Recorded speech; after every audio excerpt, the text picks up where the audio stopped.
जय Hind defence aspirants. मैं दिव्यांशु पांडे स्वागत करता हूं आपका हमारे इस सेशन पर।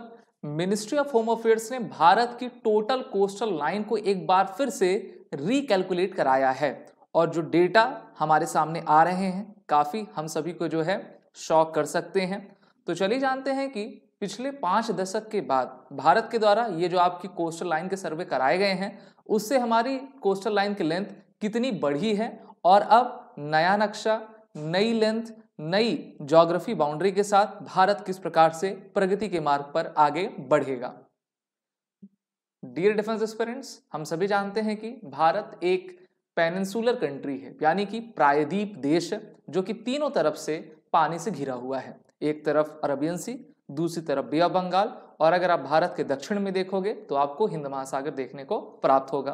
तो इन तीनों पानी से हम घिरे हुए हैं और ये हमारे लिए काफी अच्छी बात भी है क्योंकि हमको मैरीटाइम नेचुरल रिसोर्सेज भी मिलते हैं और भारत की एक काफी बड़ी संख्या है जो समुद्र आधारित अर्थव्यवस्था की गतिविधियों पर आधारित रहा करती है। भारत के फिजिकल फीचर्स की बात तो हमने कई बार की, जहां पर ईस्टर्न और वेस्टर्न घाट हैं और वेस्टर्न और ईस्टर्न घाट्स में ही आपके मेनली एक तरफ तो अंडमान निकोबार, एक तरफ लक्षद्वीप, एक तरफ बे ऑफ बंगाल और अरबियन सी आ जाते हैं।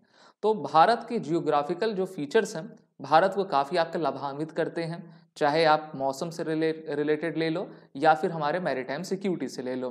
तो हमारी जो मिनिस्ट्री ऑफ होम अफेयर्स है जिसके अभी के मिनिस्टर गृह मंत्री श्री अमित शाह जी हैं, तो 2023-24 में जो है एक पूरा काफ़ी लंबा विस्तृत डिस्क्रिप्टिव सर्वे चला और ये जाना गया कि देखिए आज से 1970 में जो हमने सर्वे करवाया था उसमें पाया था कि भारत की जो टोटल कोस्टल लाइन है वो 7516 किलोमीटर की है। जी हाँ, 7516 किलोमीटर की हमारी मैरीटाइम बाउंड्री है। इसको हम जानते रहे हैं, कई बार हम पढ़ते भी रहे हैं, जिसमें सबसे लंबी अगर आपको कोस्टल लाइन देखनी है तो वो भारत के गुजरात स्टेट की है ना, लगभग 1500-1600 किलोमीटर उनकी है। अभी जो नए आंकड़े दिए गए हैं मिनिस्ट्री ऑफ होम अफेयर्स के द्वारा उसके बारे में हम गहनता से अध्ययन करेंगे और ये क्लास आपके लिए काफ़ी इंपॉर्टेंट है। तो ये पाया गया कि 53 ईयर्स के बाद जो भारत की कोस्टल लाइन है रिकैलकुलेट करने के बाद ये 48% तक आपकी इंक्रीज हुई है। अब क्वेश्चन ये हो उठेगा कि क्या जमीन भी फैलती है? तो ऐसा बिल्कुल नहीं है, जमीन नहीं फैली है। जमीन जिस प्रकार से पहले थी उस प्रकार से अभी भी है, बस जो पहले का हमारा मेथड था और अभी का मेथड है वो चेंज हो गया है।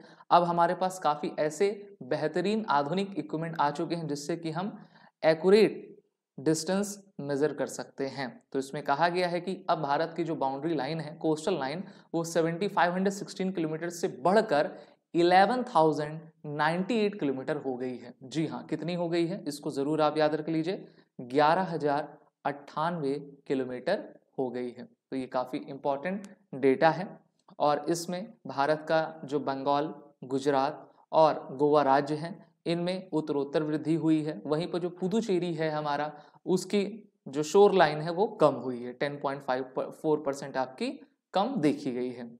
Gujarat recalculated coastline contributed the most growth almost from 1214 kilometre in 1970। 1970 में गुजरात की जो लंबाई नापी गई थी वो 1214 किलोमीटर थी, लेकिन अब वो बढ़कर जो है 2340 किलोमीटर हो गई। जी हाँ, अभी पिछले साल भी मापी गई थी उसमें 1600 किलोमीटर बताया गया था, लेकिन अभी जो है 2340 किलोमीटर गुजरात की तटरेखा है। तो सबसे पहला तो ये, यानी कि अगर आपसे एग्जाम में क्वेश्चन पूछ भी लिया जाए कि सबसे हाईएस्ट कोस्टल लाइन किस भारत के राज्य की है तो आपका आंसर रहेगा वो गुजरात की है। Bengal was the highest increase in the percentage terms during this period, up 357% और इनकी लंबाई पहले 157 किलोमीटर थी और बढ़कर अब ये 721 किलोमीटर हो गई है। तो दूसरा क्वेश्चन ऐसा पूछा जा सकता है कि in terms of percentage which Indian state score the highest increase in percentage terms of coastal line, तो आपको बताना पड़ेगा वेस्ट बंगाल। पहले 157 किलोमीटर थी, अब इनकी जो है 721 किलोमीटर हो चुकी है। वहीं पर 1970 से अगर हम अभी का डेटा कंपेयर करते हैं तो 47.6% की आपकी ग्रोथ देखी गई है। वहीं पर भारत की बहुत सारी यूटीज हैं जिनकी ग्रोथ आपकी बढ़ी हुई है। तो ये जो आपकी मैथोलॉजी है उसको मेजर किसने किया है ये भी जानना काफ़ी ज़रूरी है। तो इसको नेशनल मैरीटाइम सिक्योरिटी कोऑर्डिनेटर के द्वारा आपका मेजर करवाया गया है। भारत सरकार की एक संस्था है। इसमें सभी जो पहले हम मेजरमेंट का तरीका अपनाते थे वो स्ट्रेट लाइन डिस्टेंस होती थी। स्ट्रेट लाइन आप सभी जानते हो उतनी फायदेदार होती नहीं है, क्योंकि हम किसी लाइन को नहीं मेजर कर रहे हैं, जब बल्कि डिस्प्लेसमेंट को भी करते हैं, जिसमें बे, इस्चुरी, इनलेट, जियोमॉर्फिकल फीचर्स ये सभी इंक्लूड किए जाते हैं। तो इस बार इस स्टडी में ये सभी आपका किया गया है। तो सभी अखबार पत्रिकाओं में ये भी आया है कि new parameters help make Orissa coast 96 kilometre longer. तो भारत के सभी कोस्ट की लंबाई अधिकतर बढ़ी ही है और इसमें उड़ीसा भी है, जिससे कि वो जान सकेंगे कि हाँ भाई हमारी लंबाई इतनी है, हमको इस प्रकार से कार्य करना है। सी बीचेस आप सभी जानते हो, जो समुद्र का जो तट होता है उसको सी बीच कहते हैं। ठीक है, यहाँ पर सभी लोग मॉर्निंग वॉक के लिए आते हैं, खेलते हैं, बहुत सारी चीजें आयोजित होती हैं। भारत सरकार और राज्य सरकारें हमेशा ये अवेयरनेस फैलाती हैं कि देखिए हमें अपने नदियों को और समुद्र के किनारों को सुरक्षित रखना है, उनमें कूड़ा नहीं फैलाना है। ठीक है, और ये चीजें आपकी और हमारी जिम्मेदारी है। इसी के साथ आंध्र प्रदेश की कोस्टल लाइन को अपडेट किया गया है। पहले ये 973 किलोमीटर थी और अब जो है 1053 किलोमीटर आपकी हो गई है। इसमें कहा गया कि आंध्र प्रदेश में soon lose its position as the state with the second longest coast line in India to Tamil Nadu. अब तमिलनाडु ने जो है आंध्र प्रदेश को आपका पीछे छोड़ दिया है और अब उसकी जगह जो है तमिलनाडु आ गया। ठीक है, पहले पे गुजरात, दूसरे पे तमिलनाडु, तीसरे पे आपका आंध्र प्रदेश। इसमें कुछ इंपॉर्टेंट पॉइंट्स आपके कहे गए हैं और ये जो रिपोर्ट 1970 की थी national hydrographic office survey of India के द्वारा करवाई गई थी। While Gujarat retained its position as a state with the longest coastal line, Tamil Nadu with a revised length of 1068 kilometre, जो कि प्रीवियसली इनका 906 किलोमीटर था, has overtaken Andhra Pradesh, okay, based on the new survey. Andhra Pradesh की तटीय रेखा की लंबाई 1053 है, वहीं पर तमिलनाडु की 1068 है। तो हम कह सकते हैं कि 15 किलोमीटर की वृद्धि तमिलनाडु लेकर जो है अब दूसरे पायदान पे आ गया है। तो आपके एग्जाम में अगर असेंडिंग डिसेंडिंग ऑर्डर में पूछा जाए तो इसको आप अच्छे से बता सकें। तो Puducherry's coastal line shrink 4.9 kilometre, a departure from a general upward revision. तो पुदुचेरी की सीमा रेखा में 4.9 किलोमीटर की कमी दर्ज की गई है। आप सभी जानते हो कि भारत सरकार के द्वारा act east policy, Sagar initiative, security and growth for all in region और सागर माला प्रोजेक्ट आपका लाया गया है, जिससे के तहत जो हम पोटेंशियल भारत का हार्नेस कर सकें और हमारे जो ब्लू मैरीटाइम इकोसिस्टम है वहां पर कृषि से संबंधित ऐसे हम कह सकते हैं कि क्रियाकलाप उत्पन्न कर सके जिससे कि लोगों की जीविकोपार्जन आपका चल सके। तो यहाँ पर आप देख पा रहे हो हमारी जो कोस्टल लाइंस है। अब मैं आपको लेंथ वाइज सभी को बता दूं। पहले नंबर पे गुजरात 2340 किलोमीटर, तमिलनाडु दूसरे नंबर पे 1068, आंध्र प्रदेश तीसरे नंबर पे 1053 किलोमीटर, उसके बाद महाराष्ट्र, बंगाल, केरल, उड़ीसा, कर्नाटक, गोवा।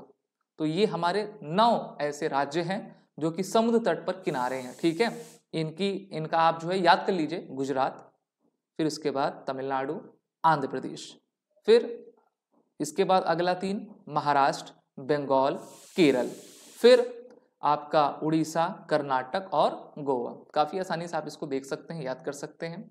इसी के साथ यूनियन टेरिटरी में देखें, अंडमान निकोबार की जो टोटल कोस्टल लाइन देखी गई है वो 3083 किलोमीटर, लक्षद्वीप की 144.8 किलोमीटर देखा गया है। तो ये काफी इंपॉर्टेंट आपके मेजरमेंट है। Daman and Diu 54 kilometre, Puducherry 48.65। In the new definition the measurement consider bay, inlets, estuaries. ठीक है, इन सभी को आपका मिलाया गया है। वहीं पर भारत में अगर आप देखोगे मेजर एंड माइनर पोर्ट की संख्या तो मोर देन 200 है, जिसमें मेजर पोर्ट्स आपके टोटल 13 है। उनके नाम मैं आपको जरूर बताना चाहूंगा, जैसे कि आंध्र प्रदेश, गोवा, गुजरात, कर्नाटक, केरल, महाराष्ट्र, उड़ीसा, तमिलनाडु, बंगाल, अंडमान निकोबार, दमन दीव, पुदुचेरी और लक्षद्वीप। ठीक है, नॉन मेजर पोर्ट्स की संख्या दी गई है और मेजर पोर्ट्स की संख्या इसमें दी गई है। ठीक है, जिसमें आपको 2 कहाँ पे देखने को प्राप्त होगा, महाराष्ट्र में, जैसे कि नवशेवा पोर्ट और जवाहरलाल नेहरू पोर्ट ट्रस्ट। तो इस प्रकार से भारत अपनी इनलैंड वाटरवे और सी वाटरवे की अर्थव्यवस्था इन पोर्ट से आपका चलाता है। और 2021 फाइनेंशियल ईयर से लेकर 2024 फाइनेंशियल ईयर तक आप देख सकते हो कि मिलियन टन्स ट्रैफिक कार्गो जो है फाइनेंशियल ईयर 2024 में 819 था और 21 में जबकि 672 था। तो जब आप इंफ्रास्ट्रक्चर को बेहतर करते हो तो उसमें कार्गो ट्रैफिक में भी आपकी वृद्धि आती है और इससे भारत के जीडीपी इकोनॉमी और भी स्ट्रांग होती है। मेरे ख्याल से ये काफ़ी इंपॉर्टेंट इन्फॉर्मेशन है। वीडियो आपको अच्छी लगी हो तो इसको लाइक शेयर जरूर करें।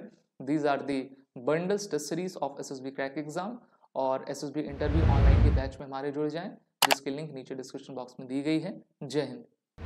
अगर आप एक डिफेंस एस्पिरेंट हैं और SSB interview, NDA, CDS, AFCAT जैसे एग्जाम्स के लिए प्रिपेयर कर रहे हैं तो आप एसएसबी क्रैक एग्जाम्स के कोर्स को चेक करना ना भूलें। आप हमारी लर्निंग एप्लीकेशन को गूगल प्ले स्टोर से भी डाउनलोड कर सकते हैं।